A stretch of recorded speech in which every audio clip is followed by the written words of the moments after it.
That have been escalating in Middle East. The United States has now issued a direct warning to Iran, warning there would be serious consequences if Iran is thinking of even retaliating. Let's in the meantime take an update from Srinjoy right now. Here, Srinjoy, it seems that US is issuing a direct warning to Iran of serious consequences if it attacks Israel.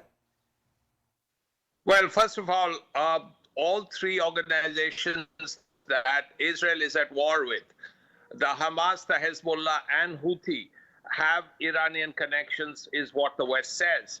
And if that is so, then you would expect Iranian intervention of in some kind, perhaps as further down the road. Now, that is what America and the West are concerned about. They don't want an Iranian intervention.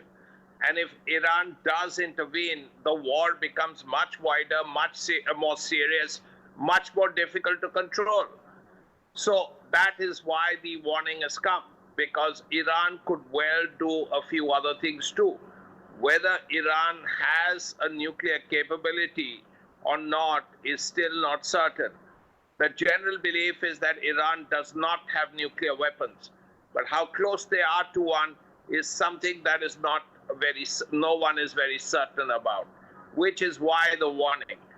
But now it's a very unstable situation in West Asia because the ground attack that Israel was planning has begun.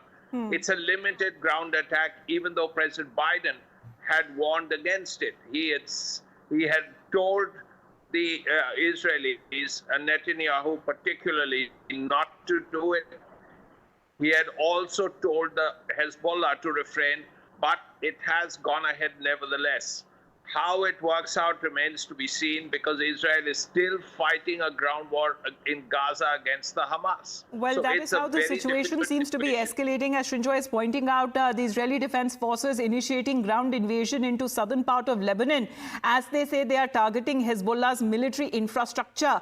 But if Iran responds, then the US has issued a warning saying that there would be possible consequences. Well, that has been the situation that has been developing in the Middle East. Srinjoy, thank you very much. We will be back after a short break.